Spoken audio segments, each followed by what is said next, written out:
Hello there and welcome to the Cardiff versus Liverpool game preview.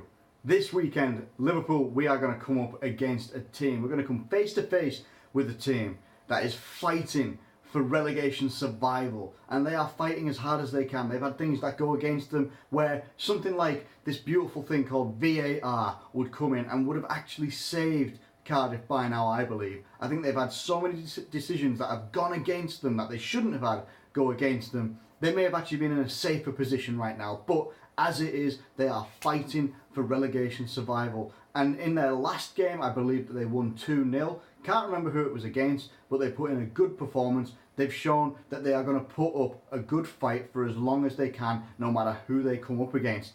Now, unfortunately for Cardiff, they're going to come up against what looks to be a little bit of a juggernaut in Liverpool at the moment. We are currently top of the league with Man City, who have got a game in hand on us. But even so, right now we're at top of the league. We've just put ourselves through to the semi-finals against Barcelona by beating FC Porto over 2 legs, 6-1 on aggregate, 4-1 on the night, on Wednesday, I believe it was. It was Wednesday, wasn't it? We scored 4 goals, brilliant goals, everybody getting involved in the performance, and pretty much I don't think there was anybody on that pitch that has been rated 7 out of 10 or less. I think everybody has been pretty much up there, 8 out of 10s, everything like that. So, what could happen here? We are going to find it, I think we're going to find it difficult, I really do.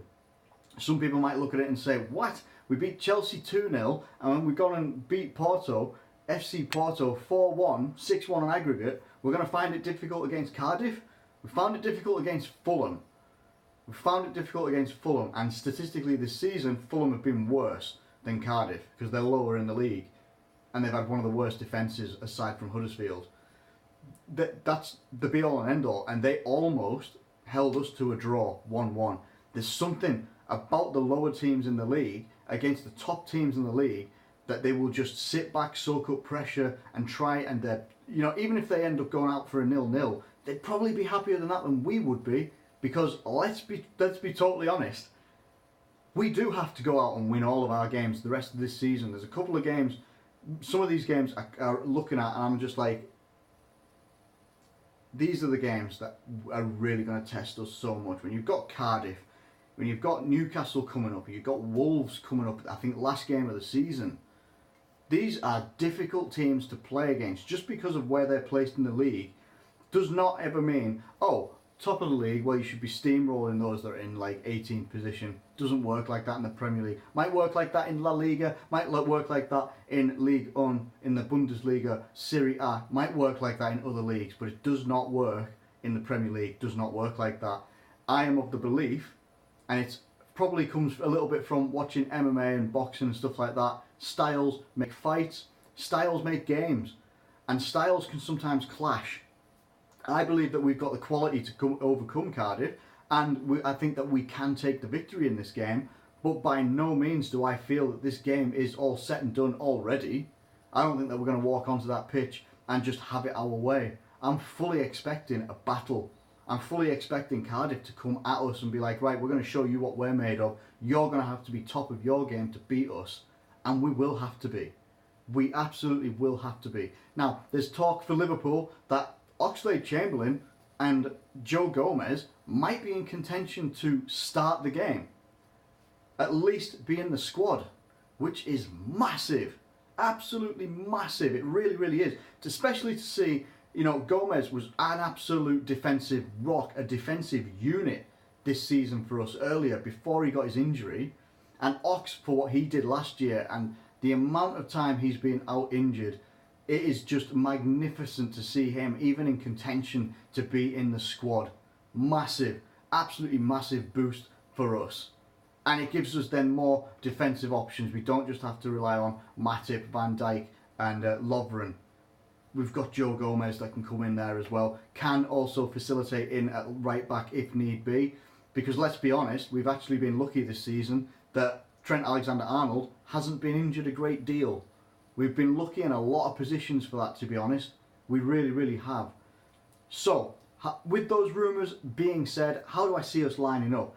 For me, I would want us to set up exactly how we did against Chelsea.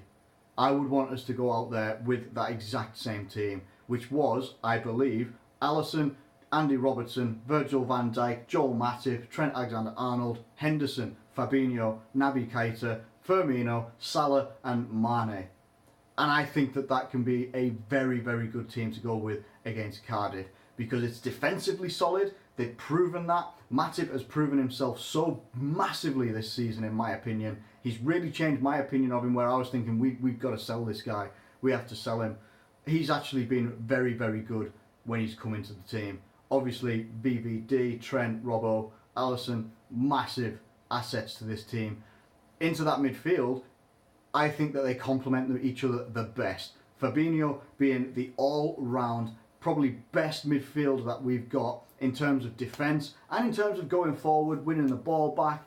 He's almost like a box-to-box defensive creative midfielder, right? Because his range of passing and vision is ridiculous. His ways of getting the ball back and turning it into forward possession for us is brilliant. Being in part of the back line, which he has been a couple of times this season, brilliant. Then you've got Henderson, who is just an absolute engine, but pushing further forward for us, is now creating, you're now starting to see the crosses into the box, like when he crossed the ball into, chipped the ball up for Mane against Chelsea. You see him getting into the box, making driving runs, brilliant stuff. He seems to have found a new lease of life in what is now probably his natural position, moving forward, but also being a bit more box to box as well. And you've got Naby Keita, who is just looking like he's getting to that form that we saw in RB Leipzig. Admittedly, didn't see a lot, but what you did see of him was driving forward, moving the ball, winning the ball back.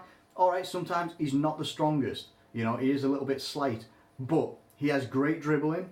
He has a very good eye for a pass right in between the lines of people's defence and midfields. And he's not afraid to get in the box himself and score a goal, which he has done twice over the last couple of weeks. And then the front line speaks for itself. It needs no words more said about it. It is fantastic. So then, if we go with that, whether we settle 4-3-3, which is most likely, it seems, what we've been defaulting back into, we seem to have moved away from the 4-2-3-1, or we can drop into a 4-2-3-1, but there's multiple different options that we've got in terms of formations that we can drop into with that lineup.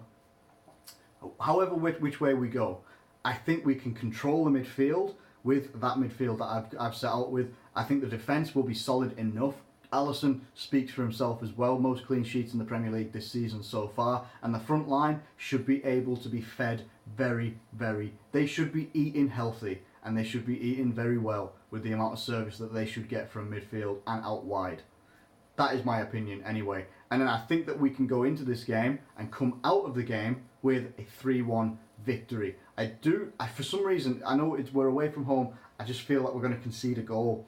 Don't know whether it'll be the first goal or not, but I just have a feeling that we're going to concede a goal. I would love us to get another clean sheet. Really would love us to get a clean sheet. I don't know how far off Rayner's record he is for clean sheets this season, but anyway, I think that is a record anyway. I hope I've not just read that somewhere. And anyway, but I would love us to have another clean sheet and for him to deservedly get the Golden Glove this season over Edison.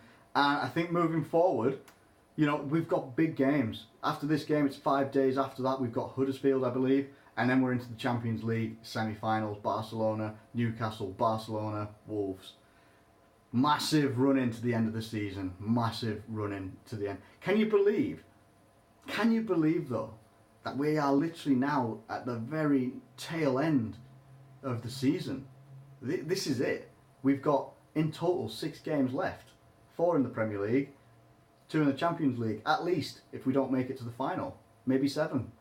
Unreal. What a ride this season has been so far. I believe we can get the job done at Cardiff. I think we will get the job done at Cardiff. But what do you think? Let me know in the comments below. If you've enjoyed this video, please do like it and subscribe if you're new around here. Get your comments in below about any of the weekend action as well, because I'll be doing in and around the Premier League this weekend on Monday. But for now, I'm out of here. Gonna get some breakfast. Have a good day, guys, and I'll catch you later.